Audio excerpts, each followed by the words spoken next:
What's going on, everybody? Welcome to the Dissect That Film podcast, where once a week we dissect a film of our choosing. This week, or this month, we are doing Christmas movies or holiday movies if you don't celebrate Christmas. Today, we are talking about the 1984 classic, and my pick for this month, Gremlins. Joining me, as always, is the wonderful DNA Gaming, consisting of Dan and Angela. Welcome back. Welcome back. You're missing your hat. It fell off. We would like to see that nice shiny dome. A little bit. There we go. I'll put it in the ball buffer. It'll work. So, Gremlins. I have all Gremlins out today. I got my Gizmo shirt on. Oh wait, I got a little friend that's gonna join me. Audio listeners, you can't see this, but I got my Gizmo pop hanging out on my mic. I got the DVD, not the Blu-ray, but the DVD. Yeah, Gizmo's back there on my tree. I got the DVD from 2007 of Gremlins. Hell yeah! And also I have this little Gizmo, whatever the hell this thing is, but it's cool. Okay. And I'm drinking out of my awesome Gremlins cup. All right. Which things exist? Yes. I do not know where I found this, but when I saw it, I knew I had to have it. It looks like a smaller, like one of the movie theater cups. That's what it feels. That's what it feels like. You know, like if you go to if you go to like a sporting event, you pay like $10, you get a fancy cup, and you can do free refills for the whole day. That's what this is pretty much. I don't know where I got it, but it was cheap and it's a very well used cup. Gremlins was released June 8th, 1984 on my wife's birthday, 8 years before she was born. June 8th. Directed by Joe Dante. Joe Dante, let me go through some of his works. He directed the original Piranha in 1978, The Howling. Hey, that one has boobs in it. Well, I'm sorry, go ahead. I mean, The Howling in 1981, The Burbs with Tom Hanks in 1989. He also directed the sequel to this movie, Gremlins 2, The New Batch in 1990, a movie that I've talked about on this podcast before that I know that I don't think you guys have seen, called Matinee with John Goodman. Oh, no, not Matinee. Not Matinee. I talked about Small Soldiers in 1998, which is it's a lovely movie. I enjoy the hell out of Small Soldiers, man. Looney Tunes Back in Action with Brendan Fraser in 2003. And I believe there was a movie that he directed, I believe, called Holes or The Hole, that somebody from your community was talking about during one of your movie nights. I can't remember who it was, but oh yes, it was Stu. Yeah, he mentioned about a movie called The Hole, which I thought was directed by Joe Dante, but maybe not. Oh yes, it says Dante's 2009 film The Hole. So it was from 2009. I believe that was his latest thing. He did a Nightmare Cinema, a horror anthology film starring Mickey Rourke back in 2019. And he's going to be a consultant on the prequel series to this movie, Gremlins Secrets of the Mogwai, which is going to be an animated series next year on HBO Max. I had no idea. Which Did you know of this? So excited about. I need more Gremlins. So we're doing Gremlins this week. We are not doing Gremlins 2 next week. We will do Gremlins 2 at some point on the show because that movie's bonkers. And it needs to be talked about because it's actually a pretty good sequel. Gremlins 2 feels more like it's a meta movie, very meta. It's more like a summer movie, isn't it? It's not really a Christmas theme. Yeah, I don't think so. I can't really remember. I haven't seen Gremlins 2 in quite a while. Me either. But I watch this movie every year, maybe multiple times a year. Gremlins 2, it's a pretty decent sequel. And supposedly there is a Gremlins 3 in active development, but I feel they've been saying that for years. There's been scripts written, thrown out hundreds of times, I think, for Gremlins 3. I would look forward to it. Go ahead. Oh, I just want more Gremlins. I was going to say, is this a Beetlejuice 2 situation? That could be. I I hope wouldn't it's put it past Gremlins take Hawaii. him. That would make more sense, though. I feel that It would be a would. better Man, it movie than would. Beetlejuice takes Hawaii. It'd be like, why? No, okay, Why? fine. Let's change it. Gremlins go to hell. It'd be better than Jason Goes to Hell. Well, more than likely. Yes. This movie was written by Chris Columbus, who was the director of Home Alone and Harry Potter and the Sorcerer's Stone and other movies that I can't think of at the top of my head. Home Alone 2 as well. This stars Zach Galligan, who I don't know if I've ever seen anything else with him. The guy who plays Billy. He has got that really familiar kind of face to him, but I can't think of nothing either. Yeah. I literally, the only thing I know him from is from Gremlins.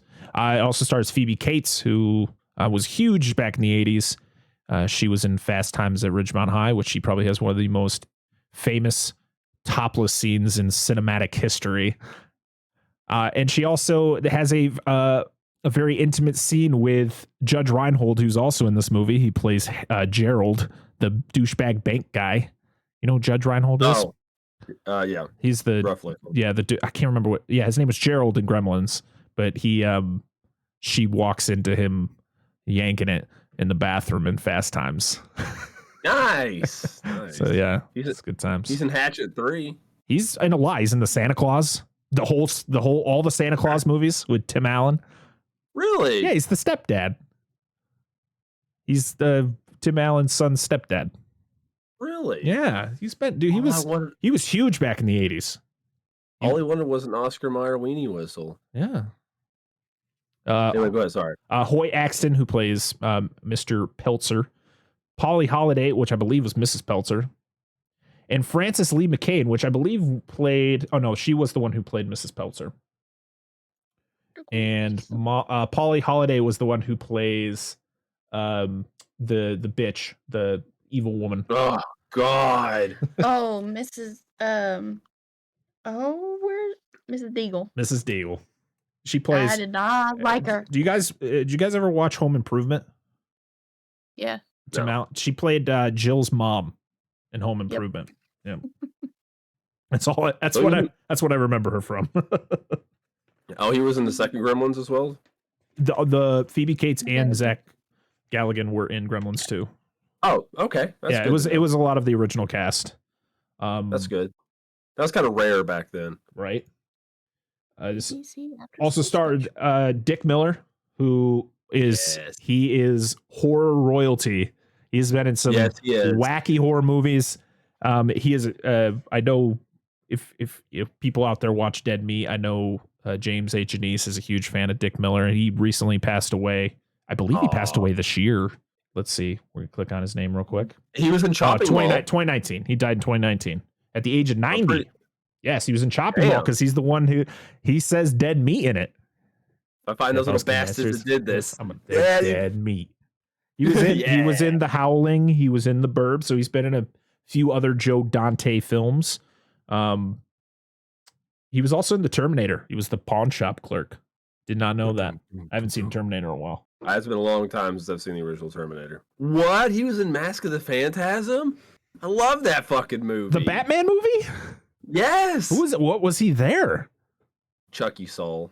And something that I completely forgot about this movie, Howie Mandel was the voice of Gizmo. You know who Howie Mandel is? Yes.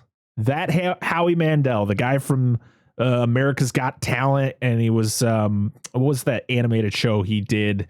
Bobby's World. Bobby's World. Yeah, he was the voice of Gizmo. Good. Bobby sounded a lot like Gizmo. Because he was voiced by Howie Mandel. Yeah, I know. I'm connecting the dots now. Oh, okay. Okay. All right. Yeah, he did a lot of weird voice acting in the 80s and 90s before he became I don't know if he was a germaphobe the whole time, but of course. Really? Hold on. The dog's name is Mushroom. Mushroom. I had my note. I had that in my notes at the end when I was watching the credits. Stop it. Of course, Peter Cullen does some of the voices. I'm surprised. Oh no, Frank Welker. There he is. Frank Welker. Of course. You can't have some weird creature voices without Frank Welker there.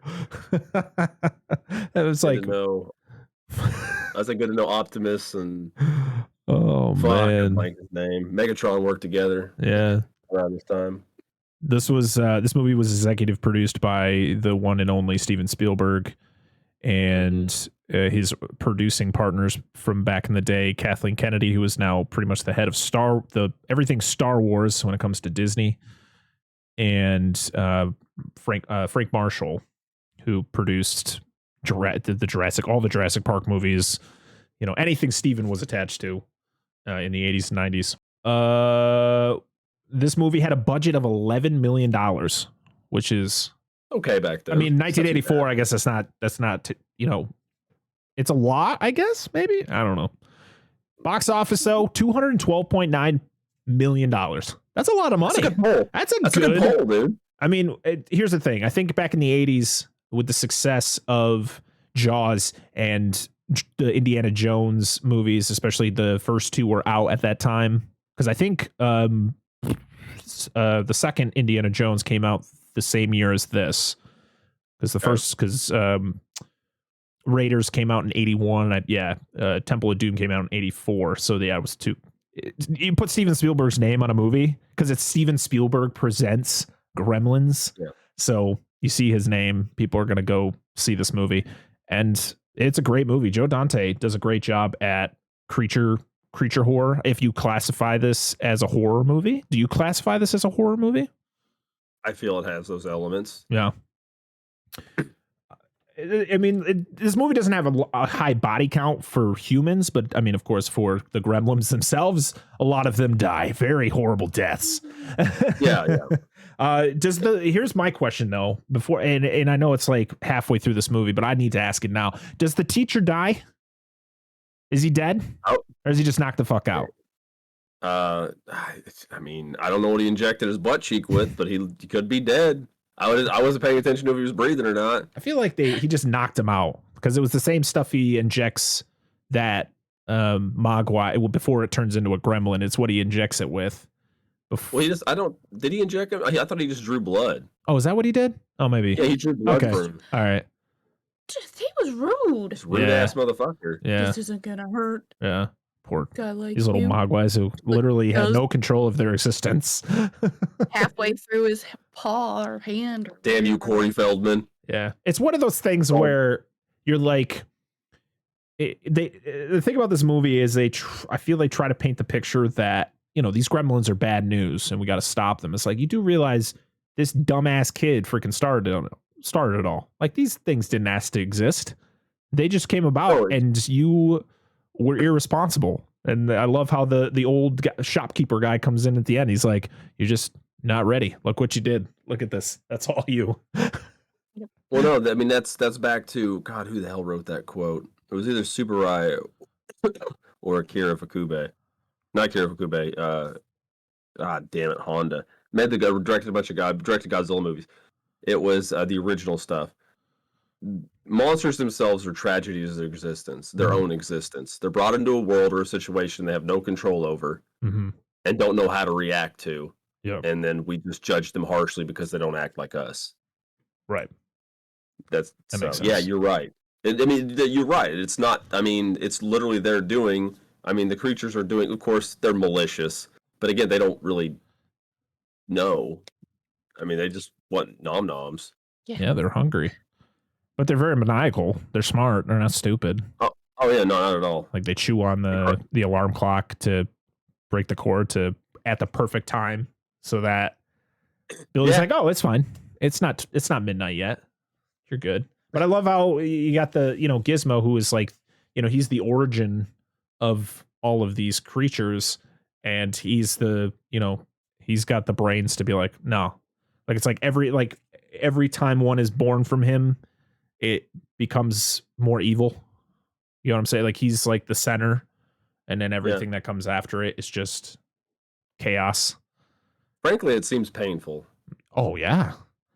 Looks horrible. Oh god. Yeah, it's horrifying. If I pooped fur balls out my back, I'd be like, oh. It's horrifying. I like how Corey Feldman's just like, And then he goes and lays on the bed and just reads a comic book. He's like, I'm out. 3D glasses, bitch. I got to throw back on my my tree costume and God, dude. Get out of here. I was like, aren't you supposed to be in Friday the 13th Part 4? Get the hell out of here. I know, man. Corey Feldman had a busy time during the 80s. He was in... What year did that Friday movie come out? It was around that time. It had to be the same year, yeah. The next... And then... Because, yeah, this was 84. The year after that would be the Goonies. Yeah. And I know the Lost Boys was somewhere around there because he was in that. I mean, Corey Feldman had a busy 80s. And 84. Yeah. Oh well. I have words about that dude, but we'll talk about it during the movie. Who, Corey Feldman? Yeah, fuck you, Pete. Yeah, his name's Pete. Fuck you, Pete. Pete and Pete. Son of a bitch. Why did I remember that? Go ahead. I don't even know. I knew it. I knew it. I said it, and I've seen this movie a million times, but I knew it. The set for Kingston Falls is the same one used for Back to the Future. Both movies were filmed on the Universal Studios backlot. That downtown, when they're going down to the movie theater, it's the same place where when Marty comes back, he crashes the DeLorean into where that movie theater is.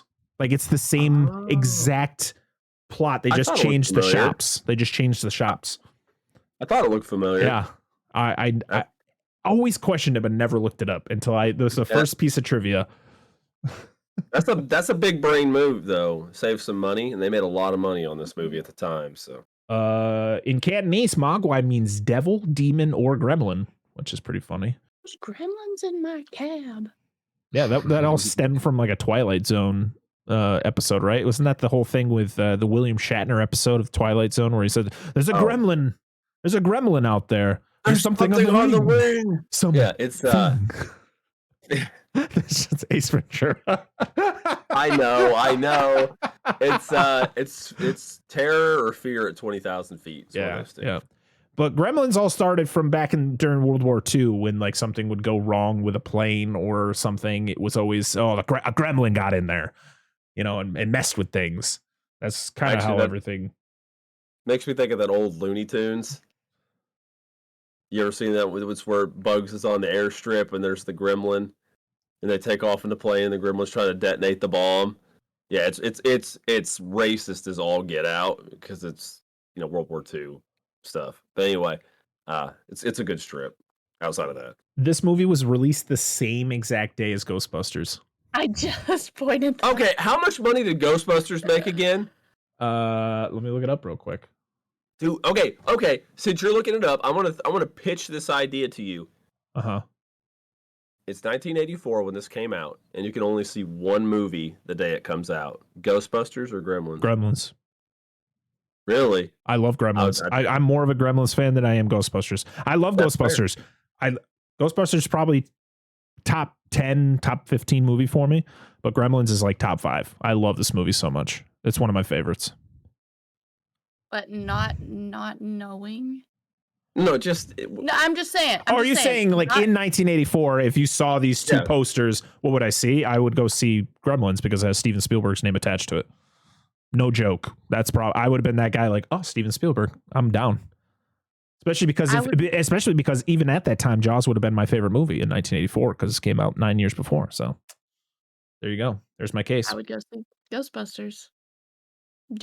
Just from seeing the DVD the cover of your DVD, and I think the so the poster looked completely different. It was actually just somebody holding a box and it had Gizmo's hands poking out of it like a shoebox.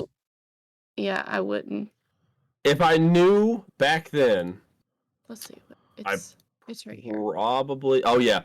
But see the tone of it. Like the actual picture is very dark. Mm-hmm. Like the actual poster is like implying something dark or evil. But and I would probably, if I had to pick between the two at the time, not knowing, Gremlins. I was more of a horror. Well, I mean, Ghostbusters, you don't really put that in the horror category.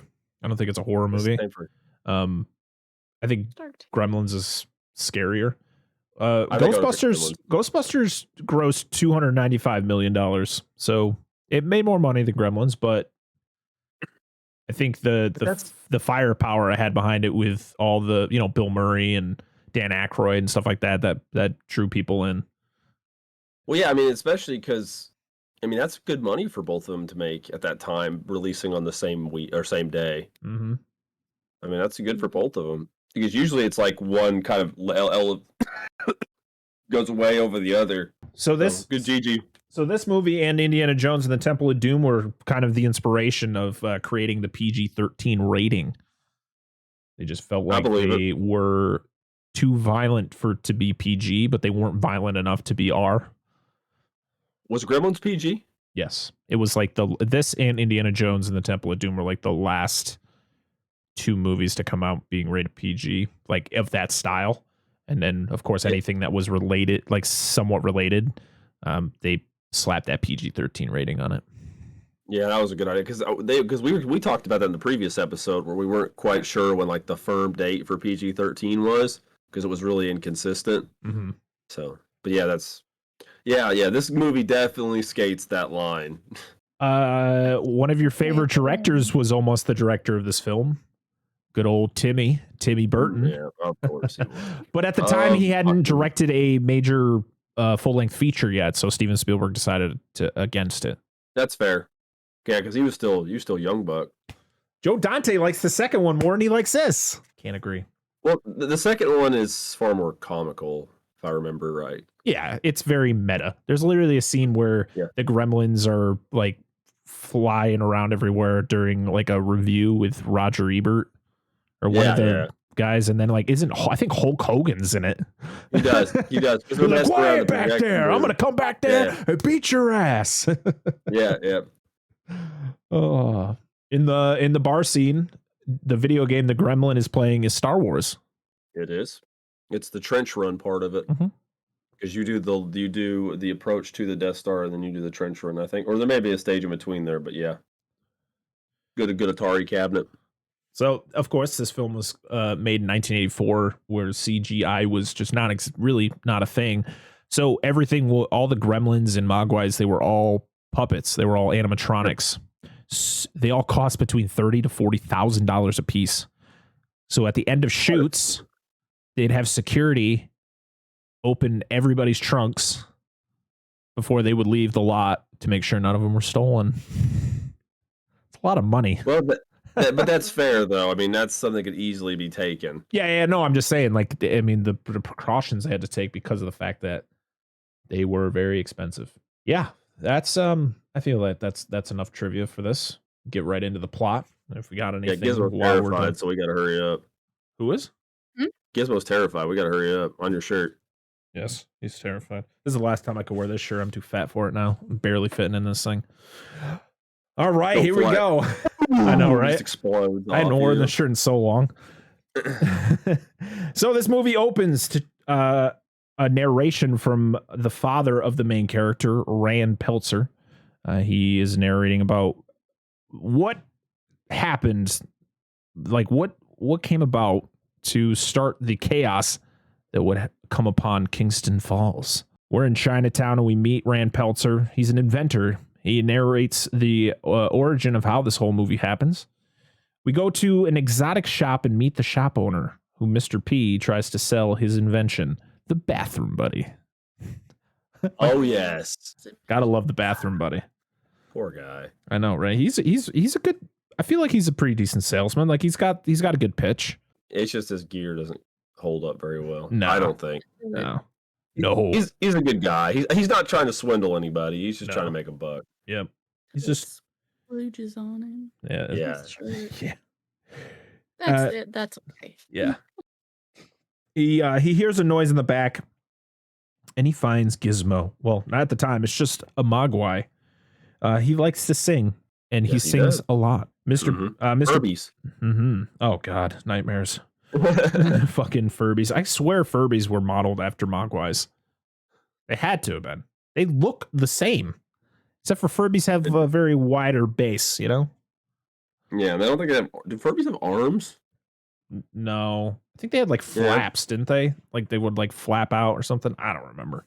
They're like chicken things. Furbies are terrifying. Mine would talk to me without batteries. It was awful. It would literally talk in the middle of the night with no batteries in it. I've heard that from multiple people. We're gonna get messages tomorrow from Parker. Nightmares about this.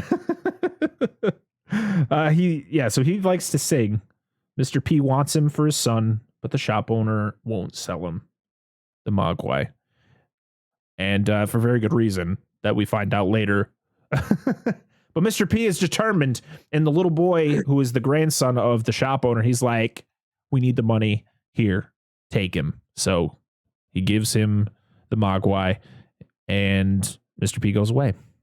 But there are three rules. But there are 3 rules to owning a Mogwai that you need to follow strictly. 1, don't expose him to bright light because it could kill him. Number 2, don't get him wet. But he doesn't explain what happens. He just says don't get him wet. And number 3, don't feed him after midnight. Thank you for not explaining what would happen if I did all these things. Just don't do it. The only time he explains what would happen is the exposing to bright light. He says it could kill him. The other 2, no explanation. Just gives them the rule, and that's it. The hardcore litmus test. Sorry. Mm-hmm. We then go to Kingston Falls, where we hear Christmas, I'm coming down. Okay, that's all you get. YouTube was going to take this down. And they just call it Kingston Falls, USA. I don't know what state we're in. We get the radio DJ, his fast talk. I can't remember what the hell his name is, but his Rockin' Ricky or something. Yeah, Rockin' Ricky, and his billboard is a ripoff of Indiana Jones. Yes, it is. And the actor who plays him, literally that's all he plays in movies. Is just radio DJs. He's got a good voice for it. He does have that radio voice. He has a face for radio. Mm-hmm. The sheriff tries to get a tree for free because he's kind of a scumbag. And Corey Feldman's there dressed as a tree. Now, is his dad the one who owns the tree place? Who knows? They don't say son. He doesn't say anything. He just works there. Get him the tree. Well, we meet Billy and Barney and the kooky old neighbor who we find out is, what the hell? What's his first name? Mr. Futterman. Oh yeah. Oh yeah. Murray. And Billy's having a hard time starting his little VW bug, and Murray just comes over. He's just like, foreign garbage. It's all shit. Yeah. You see that tractor right there? That's USA made. That thing started. I haven't had a problem with this thing in 15 years. Nothing ever happens in one American-made car. I'm like, dude, Volkswagens are very reliable. I don't understand. Dick Miller. Why is it? Go ahead. No, go ahead. You go first. I was going to say, why is it smoking so much? It doesn't make any sense. It's a white smoke. That signifies coolant. It's air cooled. It doesn't have coolant. Anyway. Because they didn't think people like you were going to question the stand. Oh, did you make a note? Oh, I have a note. Okay. After they were talking, and it's the montage of all the cars, Dan's like pointing out all the cars. And I have it written down. Dan points out all the cars. There was not a Pinto. I'm pretty sure there was a wagon in somebody's driveway, but I could not clearly identify because it was covered in snow. Yeah. So that's me. I think my one gripe with this movie, and I know it was 1984, and I shouldn't be too picky, but you could tell throughout this entire movie that everything was on a set. Everything looked like a set. It really did. Even when you're watching the movie, it didn't really have that real life feel to it. It felt like everybody was on a set. It did. Everything felt very artificial. Not like it ruined the movie, but just just what it was. So yeah, he bitches about the car. So the car won't start. So he decides to go just walk to work. Him and Barney. I don't know why you're bringing your dog to work, especially in the situation that comes up. Right? It's not good. He goes to he works at the bank, and we meet the beautiful Phoebe Cates. Yes, she's gorgeous. I had a crush on her every time I would watch this movie. She's still pretty. Oh, she still is. She's like she's pushing 60. She don't look it. We also meet Mrs. Deagle, who sucks. She fucking sucks. She's just marching down the street with a broken snowman head, and this poor woman and her kids come out, and I'm guessing they're trying to push a payment for their house, maybe because they're gonna get the foreclosed on, and she's just like, maybe you should pay your bills on time, and just literally trashes this woman in front of her kids. And you know what you should ask Santa for. Yeah. Oh, she's the worst. Dude.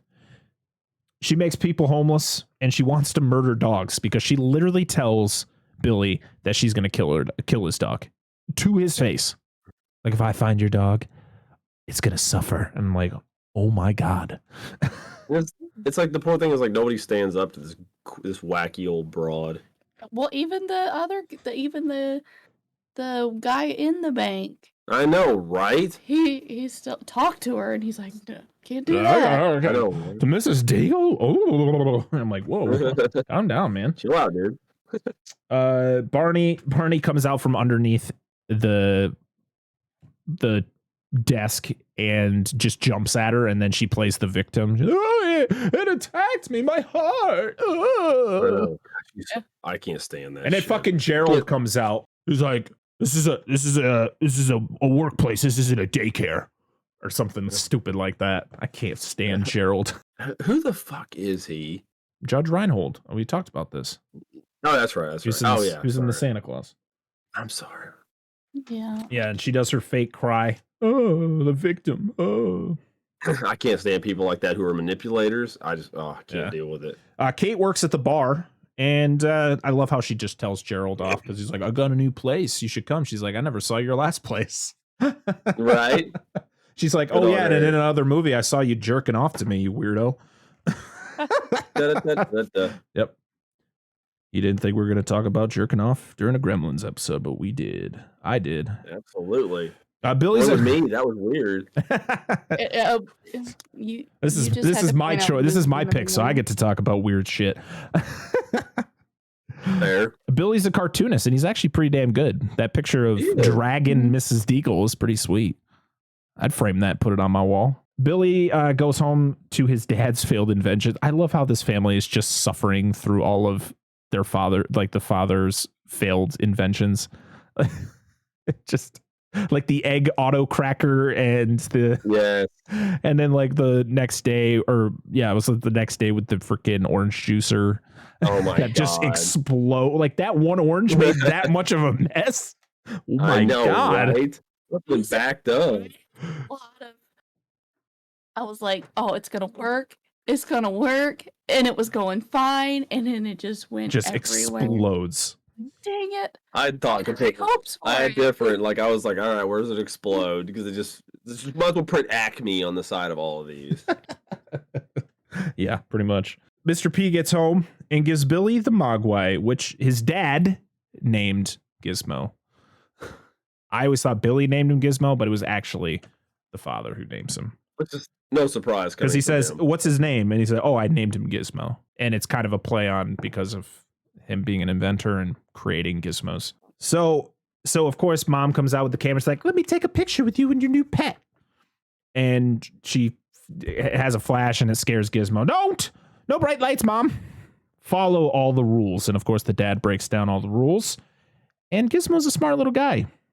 He's playing the piano and he's trying to match the tune that Gizmo's humming, which is cool. And I like how Billy gets one note wrong and Gizmo immediately finds the right key for it. He's a smart little bugger. I want one of those puppets. I want one, like a full movie from the movie puppet. Just adorable. I love Gizmo so much. Who do we got to take out to get it? I don't know. Yeah, it cost me my house. And you got a kid to spare. I'm just kidding. Oh man, I don't know why he shows Gizmo the mirror, right? He shines the mirror in his face and the reflection hits him in the face and he falls off and he hurts his head and then he brings him into the bathroom. And at first, if it was like your first time watching, you're like, oh no, he's going to try to wash his head where the scratch is and that's how everything's going to happen. No, he just wraps it in gauze and moves on. I gotta point something out. Yeah, you could tell you're a parent because you were gonna say boo boo before you said. I know I don't you ever say boo boo. Are you sure? Because that's what it sounded like was going to happen. Just go ahead. I'm just fucking with you. Billy loses a fight to an orange juice machine, as we talked about before. Yes. Pete comes over dressed as a Christmas tree, as we saw him in the beginning, and dragging the Peltzer's tree through the door. And he walks into the kitchen, and there's just juice everywhere. Just shit everywhere. Thought that was a good idea to have him deliver trees in a tree costume. I don't know who thought it was a good idea to have Corey Feldman in the movie. I was like, I don't know. He's profitable, okay, I guess. Well, I got a problem with him. I was just like, all right, he's here. Oh, and yeah, he gets to meet Gizmo. And of course, he's the dumbass who gets Gizmo wet. He freaking tips over the glass with the water in it, gets him wet, and that's where you get the horrifying scene of Gizmo lying on his stomach as, like, you can see his back bubbling, and then just, like, what was it, 5 of them pop out? Yeah, 5. Yeah. It's the things from Star Trek. Oh, shit. What are those? I see it. I see the episode. I know. I got to look it up. Keep going.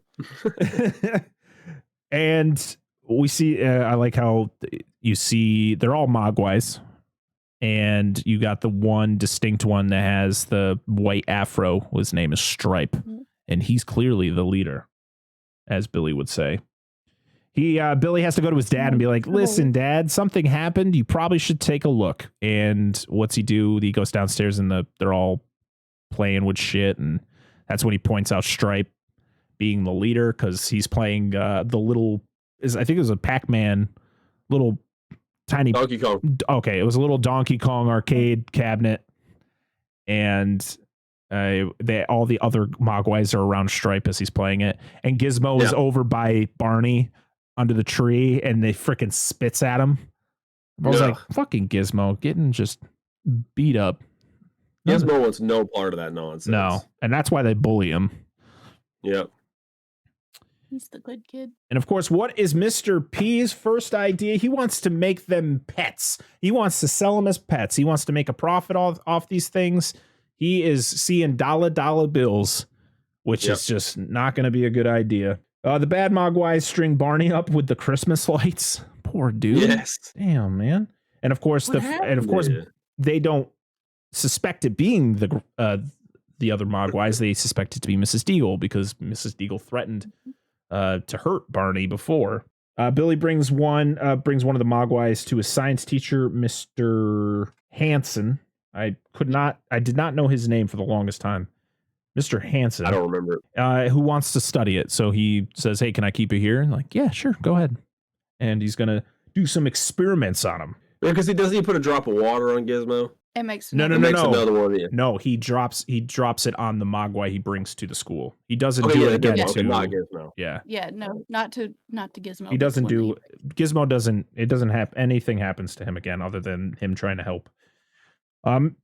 Murray is drunk as a skunk at the bar, and he is talking to Kate and pretty much trying to keep the bar open, but she's like, nope, we're closed. We got to get you out of there.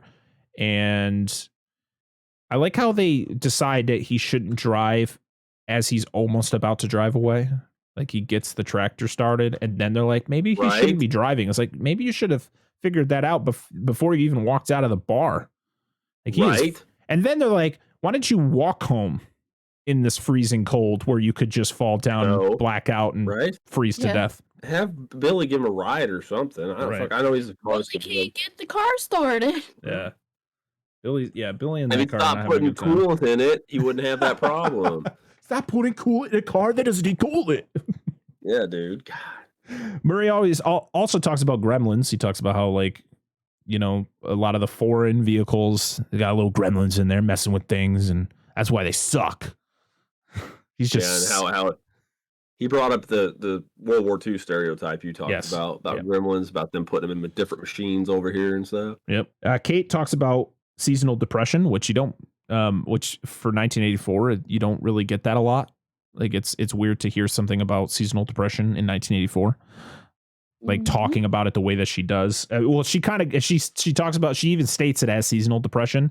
And then she talks about how, like, the suicide rate being so high during this season. It's like, it's true. That is so true. the holiday seasons are tough for a lot of people. It's one of those things where there's just a lot of expectations on people, and there's just a lot more people sad than happy during these times. Well, especially at this point, like even before this, like you just realize how like the tone of this movie is not what you expect. Yeah. At all. Oh my God. When we get to like her talking about something that happens in her life, which we'll talk about when we get to that scene, right? I'm like, holy frick. Yeah. But even at this point, like most of the people he's met are assholes. Mm-hmm. Like they don't give a shit. Like the tone's very dark where she talks about suicides and seasonal depressions and all that sort of thing. Yeah. So it's like at this point, the movie's not like you would think, like at the beginning, like the very, very beginning, like Gremlins, this is a cheery film. It is not. No, not at all. Not remotely. Nope. She doesn't celebrate Christmas because of an incident that happened in her life, but we don't know what it is until later. And Billy asks her out on a date, and it goes really weird, but she says yes. For some reason, got that awkward charm. Yeah, for some reason, I thought they were together the whole time, and then I remember this part, and I'm like, oh, right, they were just friends. The science teacher takes blood from the Mogwai that's there at the school. Billy feeds the extra Mogwai right before midnight, or was it? Dun, dun, like 11:35. Yeah, the clock said 11:30 or 11:35. And these little bastards are up to something. Little Mogwai fuckers. The science teacher's Mogwai steals the teacher's sandwich as he goes. He either leaves for the day or he goes to the bathroom or something. The Mogwai takes the sandwich. I think he took off for the day. I think he's like, that's it, little buddy. I'm out. Yeah. Like, I'm going to leave this sandwich 6 inches from your cage. Everything will be fine. Billy falls asleep, and when he awakes, there are eggs all over, like cocoons all over his room. As it's him and his mom kind of discover it together because she comes up to talk to him, and that's when she discovers them. It's some H.R. Geiger level shit. Mm-hmm. Like the eggs are chrysalis, whatever, look weird as fuck. Yeah, they look good. Even when they start to hatch, they get the green glow out of it. Yes, it's very reminiscent to The Fly. Yes, which I believe the guy who did a lot of the effects on The Fly did effects for this as well. I love Billy. I think the actor who plays Billy, there are some scenes where I'm like, okay, he's really good and I can sense his emotions. But then there's scenes like this where I'm like, what happened here? Because he notices like the cocoons, and then he goes over to his clock and he sees the clock is been cut, like the wires have been cut. And then he looks over at his mom. He goes, Mom, what's going on here? I'm like, what kind of line delivery was that? You think your mom's going to cut in your clock cord? Yeah. Like, that is weird as hell. Oh, what are you doing? Get out of my room. The Mogwai cocoons start slowly hatching with the nice green glow out of it, as we stated. Rand is at an inventors convention, and I completely forgot he goes here. I'm like, where the fuck did he go? And then he calls from this inventors convention. We get some awesome cameo. We got a very awesome cameo in this. Is it this one or is it the next? Is that the robot? Yeah, it's Robbie the robot. Wait, like the Nintendo robot? No, that's Robbie the robot. He's from Forbidden Planet. He also was in Lost in Space. Not the same robot, but he appeared in the series of Lost in Space. Oh, okay. That's the one who was talking on the phone. Yeah, it's very famous. The second scene where he's on the phone. Yeah. Yeah, first time he's on the phone, the guy's like walking Robbie like in front of him, like around the little event center. You see him, and then the next one's where he's like wrapped around the phone. Mrs. Deagle, she continues to just suck. She comes back.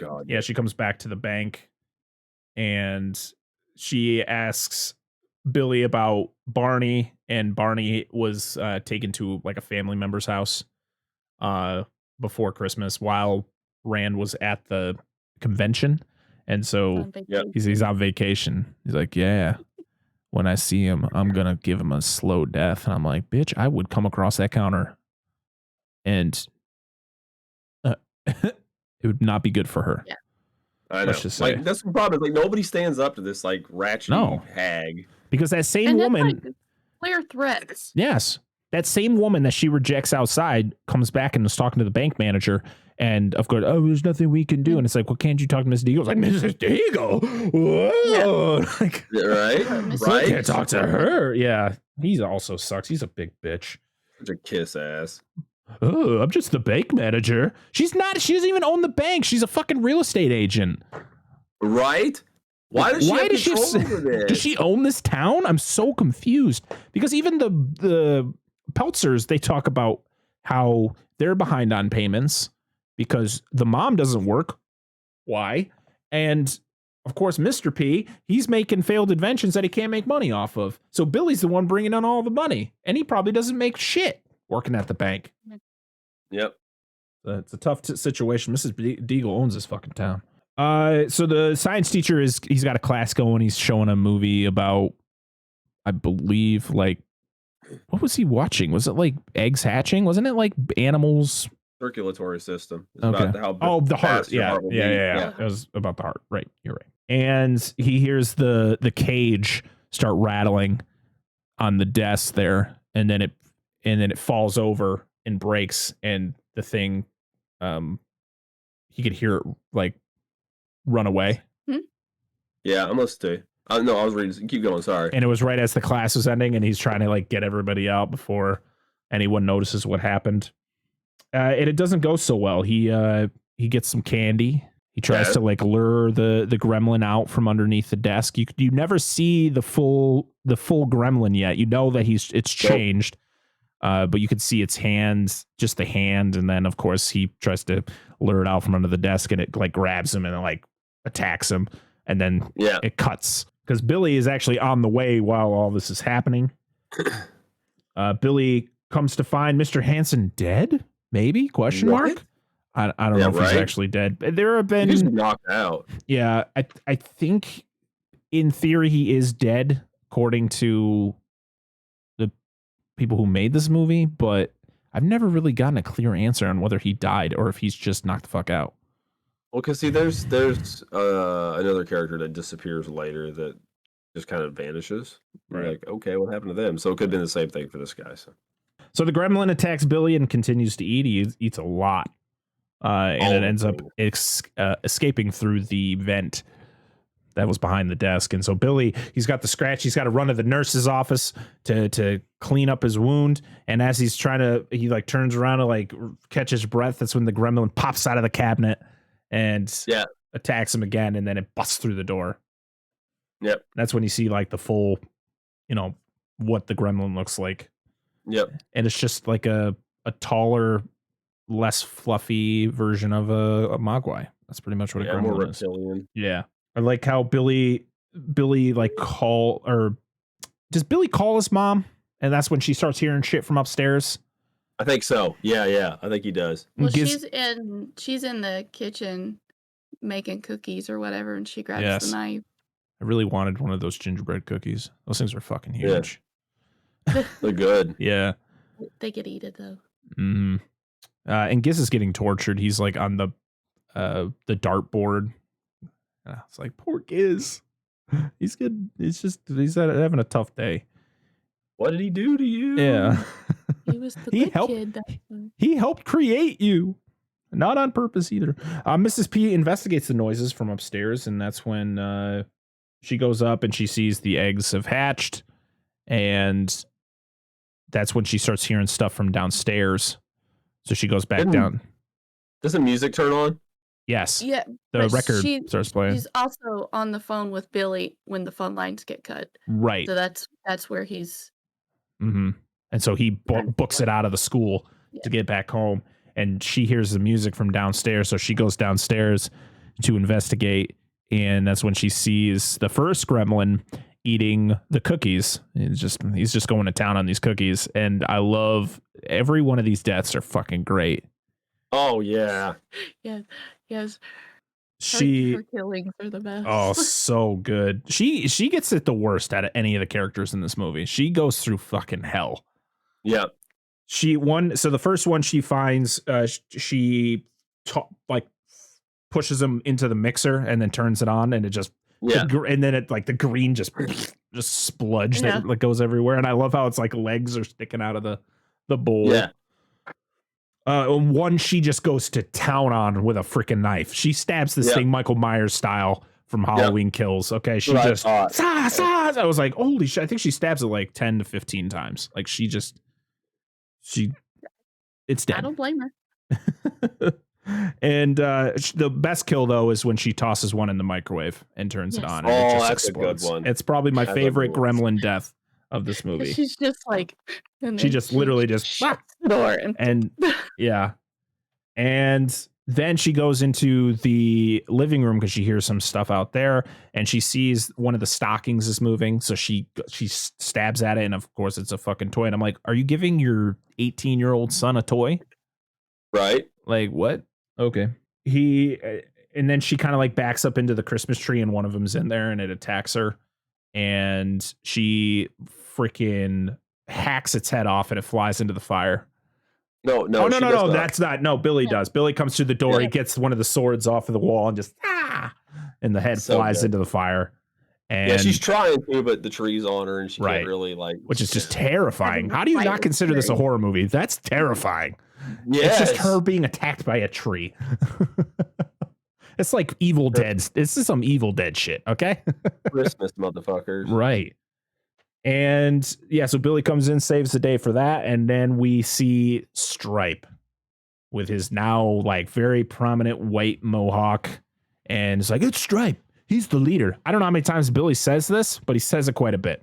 And then he Stripe just bounces. He just hops out the window and I'm out. Runs away. Billy needs to stop Stripe, so he rescues Giz and goes on the search. And this really generic backlot definitely looks like a set. Does not look like real life. I just want to keep pointing that out. Yes. He starts at the local YMCA. And my son goes, wait, there's YMCAs in other places? I'm like, yeah, they're everywhere. Yeah, right. It's like we have one in our town. It's like, yeah, they're everywhere, dude. It's the same with Boys and Girls Clubs. Stripe attacks and proceeds to jump into the pool. I love how he does the cannonball. He holds his fucking legs and just it is like the saddest little splash. And then we even watch him as he sinks to the bottom of the pool, and then you get the really cool effect where it starts glowing green and bubbling. Yeah, that's cool. Which is really cool. And you're like, oh shit. Yeah, 400 babies. Mm-hmm. And then that's how the army of gremlins are born. And you don't see them, you just hear them all coming to life and causing chaos because you see all the lights flashing inside of the Y as Billy and Giz escape. Billy goes to the police, but to no avail, because of course when you try to explain to a douchebag cop and his idiot deputy that there are little monsters terrorizing your town, they're just going to laugh at you. The deputy was played by Jonathan Banks, who is famous for being he was in Breaking Bad and Better Call Saul. Oh. He plays a lot different character, a very different character than what he plays in this movie, because he is a fucking dipshit. Fair play. We go to the Futtermans, where the gremlins are messing with the TV, and Murray goes out to investigate and finds that the gremlins have hijacked his tractor. Yeah. And they proceed to plow through their house. I just love how the gremlins are swinging from the antenna. It's so great. It's the effects are so good because it's all practical. It's all puppets or animatronics. So it's all there and you get to react to it, which is great. And I just love how he blames the foreign shit for all this stuff happening. We should have got a Zenith. I love that line. Yeah. Yes. Gremlins in the mailbox, they're messing with traffic lights. I love it. The preacher the priest puts it into the mailbox, and then all the things shoot back at him, and then the other guy sticks his arm in there, and he's just like, he gets attacked. And then you got the freaking lights going crazy and them swinging around. I love when they show the gremlins just swinging from things. Yeah, right. Yeah. It's like when I took my action figures and I would connect them to like a shoelace to make it look like they were scaling something, and then you push them to make them look like they're swinging. That's exactly what it looks like. I wanted to be somebody who set up the sets for this movie because it would have been a blast. Oh yeah, It's like playing with giant toys that are way too expensive. Yep. The police have to go out to the Futtermans because they get a call. Stripes. This is my favorite. This is one of my favorite scenes because it has to do with Mrs. Deagle. Stripe goes and visits Miss Deagle, and you get the carolers, the Gremlin carolers. Is like carolers. Yes. I hate carolers. And she's gonna go out there and like throw water at them, but it's the Gremlins, and she's like, "What is that?" And she goes back in, and Stripe had fucked with her chair because she's got one of those chairs that bring you up and down your stairs. Which, man, my grandma took care of a woman who had one of those, and boy, did I use that thing all the time. It was great, right. So great. Good on you. Yes. When they were singing the carol, weren't they singing like a version of the Gremlins theme? Yeah. Yeah. Okay, that's what I thought. I was like, so Gizmo does his normal song. That's his thing, and the Gremlins always do the Gremlins theme. That's like their thing. Yeah. Which I love that. I love how it's always each character has their own thing. Yeah, and of course, Miss Deagle is a fucking crazy cat lady. Yeah, she doesn't like dogs. She likes cats. Yeah, of course. Anybody who likes cats apparently is an evil person. Yep.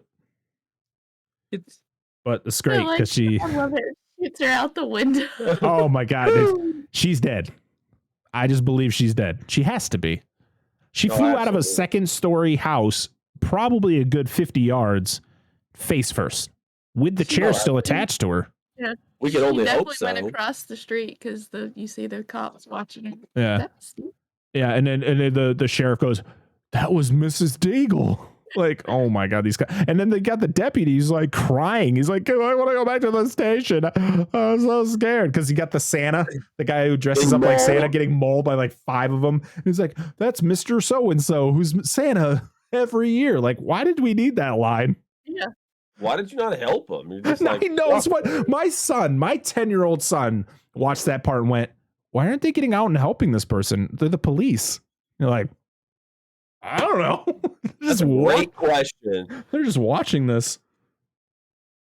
And with the window down. Right. Roll the window up at least. Oh, man. The Gremlins mess with the police car and attack the local Santa, as we said. Chaos hits Kingston Falls. I don't know what the name of this town is. And even Rockin' Ricky is getting attacked because he's on the radio and he's like, oh, what is that? Just a Rockin' Ricky fan? Oh, ah! Yeah, right. Yeah, it's great. And then the cops drive down the street and flip their car because they have no brakes. Yep. Yeah, it's great. Mr. P's coming back from the convention and he tries to sell a smokeless ashtray to a gas station clerk who clearly likes to smoke.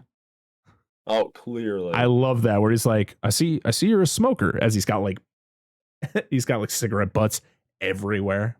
Yeah. Kate is not having fun at the bar. I have no idea why Kate even stayed there. Like why? Yeah, she's like serving him drinks but she's like doing it really terrified. Like she's terrified the whole time. You're like, why are you still there? Could you not escape? I'm so confused. You got the flashing gremlin, the one who. Yes. This is where they kind of get like full blown like kooky, and I like this about the character. Like where they like cross dress and everything. Yeah, the one with the lipstick on. And there's all the party gremlins who are like they're playing poker, and you got Stripe who was clearly the leader in one of it, and the girl gremlin. We'll just say the girl gremlin. She peeks over at the gremlin's cards and sees he's got a good hand, so she points at him, and freaking Stripe whips out a pistol, just a revolver, just blasts him. What kind of gun does Stripe use? I have no idea. It's just some revolver. Okay. I'm not a revolver guy, so. Kate uses a camera flash to get out of there, and Billy picks her up because he finally gets. And Billy finally gets his car running, but when he gets there and they try to escape, the car doesn't start again, so they have to go on foot. Why did you turn it off? Right, it may turn itself off. This town is being torn apart. There's chaos. People are running around everywhere. There's gremlins everywhere. It's absolute chaos. Katie talks about why she hates Christmas. And boy, is this a heartbreaking story. So kick in the stomach. Yeah. Kate's dad dressed up as Santa and wanted to surprise her mother and her by being Santa and delivering toys the way Santa does. Well, they didn't know that he tried to go down the chimney, and they just thought he disappeared. And so after a while, she was going to start a fire. And when she went to the fireplace, she could smell something off. And so they had to knock into the chimney and found her father dead. And he had fell down the chimney, snapped his neck, and was dead instantly, and was there for had to have been days or weeks or something like that. Yeah, it was a while. Yeah. I'm like, this is so, like, this movie has some dark instances with the Gremlins, but this is the darkest part of this movie. Just her telling the story. I'm like, wow, they really, whoever wrote this part of the script was like having a dark day that day. All right, what kind of story are we going to give Kate? We could give her something simplistic. No, fuck that. Darkness. Somebody definitely wanted their own USS Indianapolis. Oh, my God. Nothing ever beat that story. Never. The town becomes quiet. And then my note said same downtown from Back to the Future, and yes, confirmed it was. You were on point even when you were watching it. So. Exactly. Kate and Billy go to the theater where all the Gremlins are, and what are they watching? Snow White and the Seven Dwarfs. Better pay that Disney royalty. Oh yeah. They are all together watching this. That literally every single Gremlin in the town is here. Billy undoes a gas pipe and sets the theater on fire, killing all but Stripes, who decided, oh, there's no more snacks. I'm gonna go across the street where there says candy. But we got the musical section where they all sing hi ho in the theater. Yeah. I love that. Which is cool that they, even as Gremlins, they keep their affinity for music. Yeah. For being Mogwai, which I thought was pretty neat. Oh, it's great. That's a good scene. It's time for the final showdown with Stripe, sorry. Because he is the only one left. And he needs to find some water so he can reproduce and make some more of his friends. Water? Yes. I like how they can actually talk, but they can only say like certain words. So like he looks over and he's like when he sees food, it's yum, yum, yum. Yeah.